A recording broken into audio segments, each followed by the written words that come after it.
Greetings and welcome to English News here on TMH with me, Delithna Dabalko. The Women Association of Tigray have denounced the report of the joint investigation into the human rights violation in the northern region. The Ethiopian Human Rights Commission says arrests in the connection with the state of the emergency happen to be identity-based, and U.S. joins the last-ditch bid to stop Ethiopia's spiraling war. Member of the Tigray Armed Forces, Getachew Reda, says party with the best interests of the Ethiopian people at heart can join the newly formed alliance against Abiy Ahmed's regime, and he made the remark on an interview with Tigray television where he said this is just the beginning and that it's open to include other entities who meet what he called the last common denominator. Anyone, any organization who has the best interest of Ethiopia, not just Ethiopia, but also the people of Ethiopia are welcome to join us. Of course, it's only a beginning. It's not a forum where we intend to parcel out power amongst ourselves. This is a forum where people who care about their people come together and decide on how to deal with the problems of their people together. And to the extent that there are people who are worried about that there are people who really worry about people in Ethiopia, the Ethiopian people, they can come together and join us. Asked if the alliance was formed in anticipation of a dramatic change in the prevailing political atmosphere, Getachew Reda had this to say. The fact that we are joining hands is as much in anticipation of something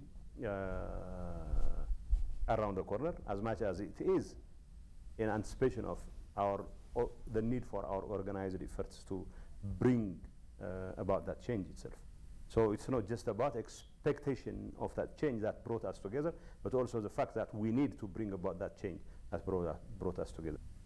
He added ideological issues were not at precedence at the moment. Once we deal with the tyrannical regime, I think these organizations would also come together to chart a new path towards an all-inclusive national dialogue. I'm not saying this has been worked out. What we are trying to do is there is a clear understanding on the part of these organizations that they need to harmonize their efforts towards bringing about a change in Ethiopia. Once that change occurs, there needs to be some kind of transition. That transition can only be successfully engineered as long as there is an inclusive sort of national dialogue. But we'll cross the bridge when it comes to it. Today marks exactly 1 year since the Maikadra massacre that took place in Tigray region, and on that fateful day, the Amhara militia, the Fano vigilante group, descended onto the unsuspecting population of Maikadra in the western part of Tigray. This would be just one of the crimes committed ahead of a large-scale ethnic cleansing campaign of western Tigray and killing and wounding hundreds and displacing over millions of Tigrayans. Tigray TV reported talks to some of the survivors of the region who are now in IDPs in Ma'ala. Gabra Christos Danyo and Marasa Alam survived after brutally attacked and left for dead. They first thought I was dead. They left me along the street of Maikadra. After a while, I saw some people walking by the street and I was able to call them. Almost all corners of Maikadra were full of Tigrayans' bodies who were severely killed by the barbaric Amhara forces. Nkuba Haribalai lost her husband, and Nugus Amara couldn't find 7 members of his family since the 9th of November in the year of 2020. The victims of the Maikadra massacre were Tigrayans. They were all day laborers. We have lost our brothers and sisters here. The Maikadra's massacre is unspeakable. I didn't witness Amhara being killed or raped. I am 72 years old. I can give you my testimony. It was the Amhara militia killing and raping Tigrayans. Other witnesses shared harrowing accounts of rape, killings, burning of bodies, and stirring of the town of days as burial was prohibited by the perpetrators. They have burned their bodies. They used to burn the bodies of the victims when it starts to decay. Bodies would stay unburied for 3 to 4 days. Then they came wearing gloves and collected the bodies using tractors and dumped them into holes and rivers. Finally, we were told to collect their bones. There was a car assigned to collect the bodies of the victims at dawn. It was inhuman. Bodies were eaten by scavengers. No independent investigation was taking place of the Mayakadra massacre, and victims say the denial and the falsehood is just as painful as the crimes committed itself.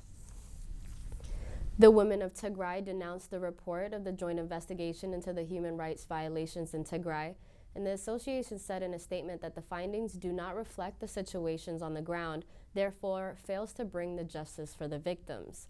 The statement also questioned the impartiality of the state-appointed Ethiopian Human Rights Commission, and the Women Association of Tigray expressed its disappointment that the investigation did not properly look into the abuses committed on the women and the children of Tigray, specifically the use of rape as a weapon of war, and it added the joint investigations also failed to look into the massacres perpetrated against civilians across the width and the breadth of Tigray.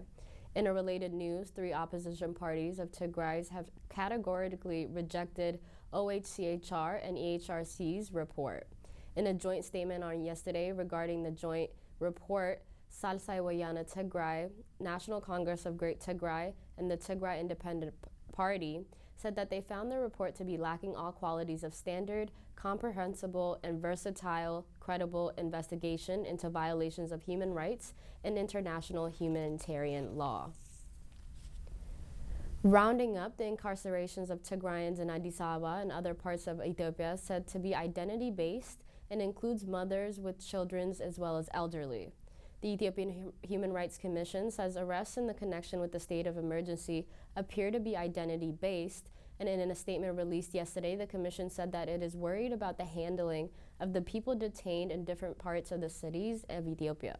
According to the statement, since the declaration of the state of emergency on the 2nd of November 2021, people were arrested from their workplaces, residential homes, and on the streets were being held at various police stations in Addis Ababa. The Commission stated that its investigation confirmed that the arrests appeared likely to be based on identity or ethnicity, and the EHRC further explained that the detainees' family members were prohibited from visiting and giving food and clothes, and it is deeply concerning that the incarceration included mothers with children as well as elderly, as the Commission added. The Commission underscored that the Special Investigation System needs to be put in place to address the issues concerning the vulnerable groups, including elderlies, children, mothers as well, detained who need medical attention as soon as possible. Getachew Reda wrote on his Twitter account that the reason for the rounding of innocent Tigrayans and Oromos in Addis and other parts of Ethiopia is most likely to use them as chips of bargain. He also added the arrests have also turned into a money-making enterprise. It's not going to change the fact that Abiy's ship is sinking and sinking fast, he wrote on his Twitter. U.S. joins the last-ditch bid to stop Ethiopia's spiraling war.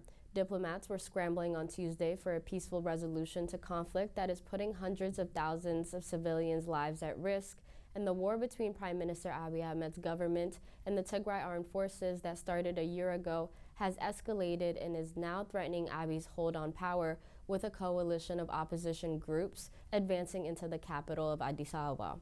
In a last-ditch bid to bring the warring parties to a negotiation table, U.S. Special Envoy to the Horn of Africa, Jeffrey Feltman, returned to Ethiopia this week. The U.S. Department believes there's still a window for unity, working with the African Union to hammer out a ceasefire agreement. Meanwhile, at least 9 United Nations staffers and dependents have been detained in the capital, and the UN spokesperson told Reuters on Tuesday and has asked the Ethiopian Ministry of Foreign Affairs to immediately release them as soon as possible. Feltman has joined forces in the bid to forge a peace agreement with the African Union's representative, former Nigerian President Olusegun Obasanjo, who was also in Ethiopia on Tuesday. The African Union's Obasanjo said he had hoped to plan in place by the end of the week that both sides could agree on, and laying out the withdrawal of foreign forces and pull back all the parties to the conflict. The plan would also enable access to the cut-off areas of humanitarian aid and to finally enter into the region. That wraps up our news for today. Thank you for tuning in. Goodbye.